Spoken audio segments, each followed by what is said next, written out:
Hello guys, मी योगिता आणि आज आपण शिकणार आहोत व्हिजिटिंग कार्ड.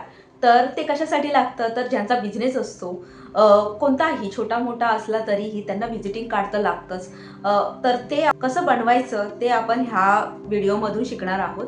खूप छान असणार आहे व्हिडिओ आणि इन्फॉर्मेटिव्ह असणार आहे. तर प्लीज लास्टपर्यंत हा व्हिडिओ बघा. जर तुमची काही रिक्वायरमेंट असेल अजून कोणत्या वेगळ्या विषयावरती पोस्ट बनवावा तर प्लीज मला कमेंट करून सांगा. मी तशी पोस्ट बनवेल.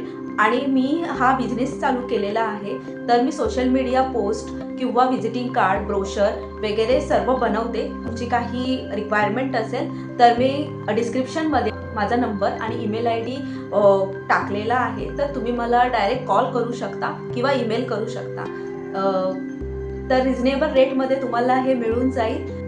ही झाली माझी इन्फो. तर आपण पहिला तर स्टार्ट करूया इन्व्हिटेशन कार्ड. Let's go. कॅनवामध्ये येते, क्रिएटमध्ये मी व्हिजिटिंग कार्ड सर्च करते. बिझनेस कार्ड आणि व्हिजिटिंग कार्ड सेमच असतं. लँडस्केप घेते मी, रिनेम करते, व्हिजिटिंग कार्ड असं टाकते. ठीक आहे. तर आता फर्स्ट ऑफ ऑल मी गुगलवरती जाते आणि जे व्हिजिटिंग कार्डमध्ये आपल्याला म्हणजेच बिझनेस कार्डमध्ये जे काही डिटेल भरायचे तर ते टाकायचं. तर गुगल इनपुट टूल्स असं गुगलवरती सर्च करते आणि त्याच्यामध्ये इंग्लिश आहे तर मग मी मराठी चूज करते, कारण आपण जे बिझनेस कार्ड बनवणार आहोत ते मराठीमध्ये बनवणार आहोत. ठीक आहे. तर मी एक दाखवते तुम्हाला की कसं करायचं ते. तर तिथे मी टाईप करते, मराठी सिलेक्ट करते आणि टाईप करते श्री कानिफनाथ प्रसन्न. जे दिलेलं असतं ना खाली त्याच्यावरती क्लिक करायचं. ठीक आहे. आणि साईडला असे लाईन्स मारते. ठीक आहे, 2 लाईन मारते बाजूला. ते व्हिजिटिंग कार्डमध्ये मी ॲड करते. हे बघा असं दिसेल. त्याच्यानंतर मी पूर्ण ड्राफ्ट आहे तो मी तसाच बनवला आहे.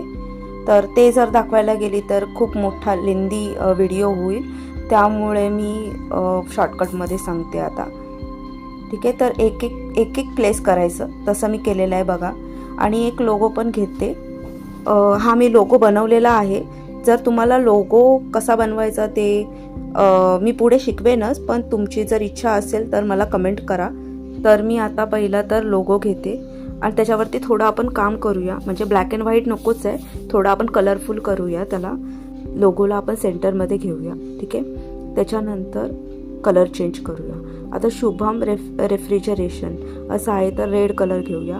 एसला रेड करूया आणि आरला थोडा डार्क व्हायलेट कलर घेऊया. ठीक आहे. सर्कल आहे तो जरा ॲडजस्ट करूया.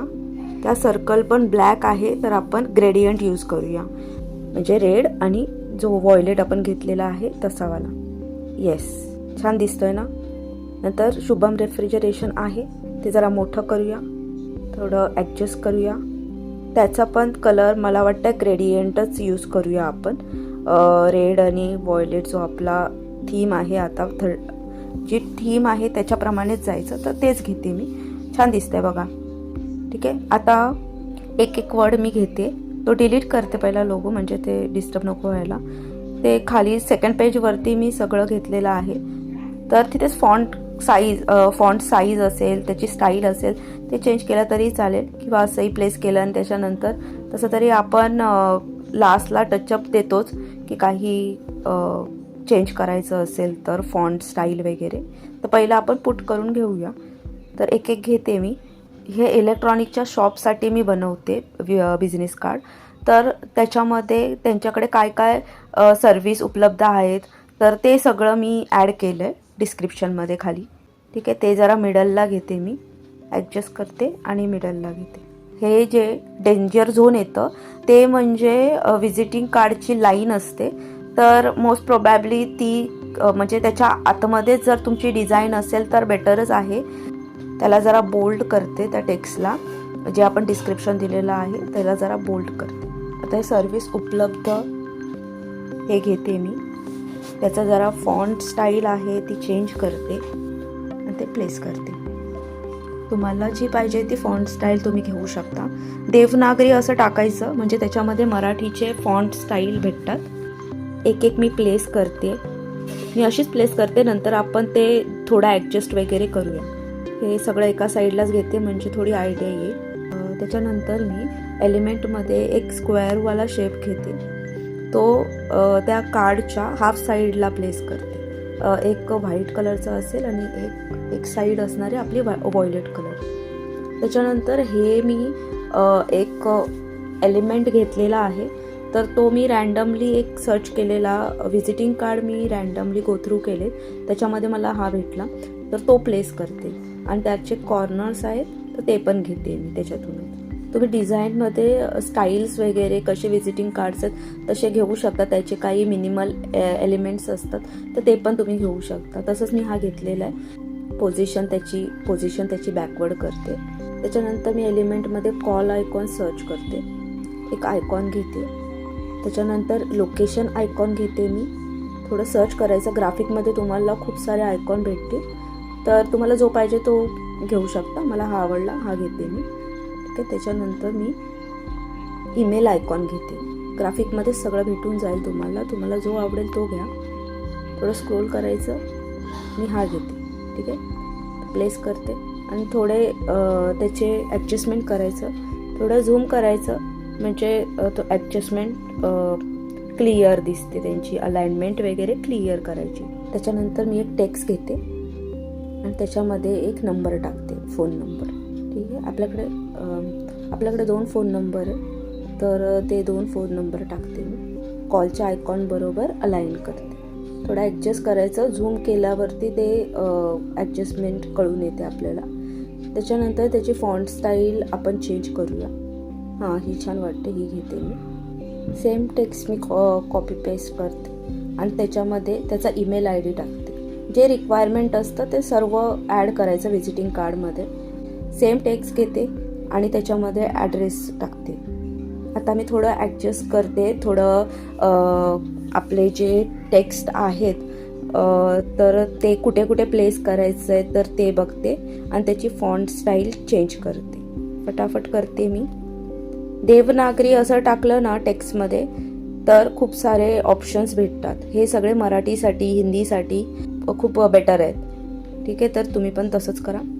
थोडं ॲडजस्ट करते आणि प्लेस करते. त्याच्यानंतर एलिमेंटमध्ये स्क्वेअर शेप घेते मी आणि तो जो आपलं डिस्क्रिप्शन आहे तर त्याच्या मागे प्लेस करते, म्हणजे तो जे डिस्क्रिप्शन आपण दिले ते उठून दिसेल ह्याच्यासाठी. त्याच्यानंतर एलिमेंटमध्ये मी कॉर्नर बॉर्डर सर्च करते. असे मिनिमल डिझाईन आहेत तर ते शोधायचे. मला हा छान वाटतो तर हा घेते मी. तो कॉर्नरला प्लेस करते दोन्ही साईडला. ठीक आहे. तेच कॉपी करते आणि रोटेट करते त्याला, नंतर दुसऱ्या कॉर्नरला प्लेस करते. ठीक आहे. आपण कलर वगैरे चेंज करणार आहोतच. आता आपण आपली थीम जी रेड आणि व्हायोलेट अशी आपण थीम ठरवलेली आहे त्याच्यात तेच आपण यूज करणार आहे. तर ग्रीन कलर जो आहे तर त्याला आपण डार्क रेड कलर करूया आणि जे कॉर्नर्सला आहेत तर त्याला थोडा लाईट रेडच कलर करूया. आणि त्याच्यानंतर जे आपण स्क्वेअर घेतलेला आहे तर स्क्वेअर मी व्हाईट करते. जो स्क्वेअर आहे त्याला मी बॉर्डर देते. ठीक आहे. त्या बॉर्डरचा कलर आहे तो ब्लू करते. अच्छा, छान दिसतं. त्याच्यानंतर जे आयकॉन आहेत तर ते आपण सर्व व्हाईट करणार आहोत. व्हाईट आणि ब्लॅक त्याच्यामध्येच करणार आहोत, म्हणजे ते रेडवरती उठून दिसतील. येस, छान दिसतंय. आता आपण इलेक्ट्रॉनिक्सच्या वस्तू आहेत जसं की वॉशिंग मशीन, फ्रीज, AC, ह्या ज्या काही वस्तू आहेत तर त्या आपण फोटोजमधून घेणार आहोत. फोटो घेणार आहोत त्याचे इलेक्ट्रॉनिकच्या वस्तूंचे. म्हणजे एक थोडा हटके असा मी बनवते बिझनेस कार्ड. म्हणजे त्याची इन्फो वाचायच्या अगोदरच त्या इमेजवरूनच कळून जाईल. असं ग्राफिकचं हेच असतं की तुमची डिझाईन त्या बिझनेसची ओळख बनून जाते. म्हणजे तेच बिझनेस कार्ड असतं. तर तुम्हाला जे काही सॅलॉन असेल किंवा कोणताही जे बिझनेस कार्ड कोणत्या रिलेटेड आहे तर त्याचे इन्स्ट्रुमेंट जर यूज केले तर ते अजून छान दिसतं असं मला वाटतं. तर मी एक इन्स्ट्रुमेंट घेते जे इलेक्ट्रॉनिकचे आहेत ते दुसऱ्या पेजवर घेते मी आणि त्याला थोडा ॲडजस्ट करते, प्लेस करते. 4 इन्स्ट्रुमेंट घेते, त्याला ग्रुप करते. ओके. मी जे खाली डिस्क्रिप्शन आहे तर ते जरा छोटं करते, म्हणजे एका साईडला ॲडजस्ट करते. जे इन्स्ट्रुमेंट आपण घेतलेले आहेत ते प्लेस करते. तर त्याच्यामध्ये एक एअर कूलर राहिला, तर तो एक सर्च करते. एअर कूलर पण मी ॲड करते. म्हणजे टोटल आपण 5 इन्स्ट्रुमेंट ॲड केलेले आहेत. येस, आपली डिझाईन रेडी झालेली आहे. तर मी ती डाउनलोड करून दाखवते. तर पेज 1च मी डाउनलोड करून दाखवते. तर ही आपली बिझनेस कार्ड रेडी आहे. बघा कसं दिसतंय. जर तुम्हाला आवडलं असेल तर प्लीज मला ऑर्डर द्या. मी तुम्हाला खूप छान असं विजिटिंग कार्ड और बिझनेस कार्ड तुम्हाला बनवून देईल. आणि प्लीज माझा हा व्हिडिओ जर तुम्हाला आवडला असेल, प्लीज मला सबस्क्राईब करा, लाईक करा आणि सेव्ह करून ठेवा हा व्हिडिओ.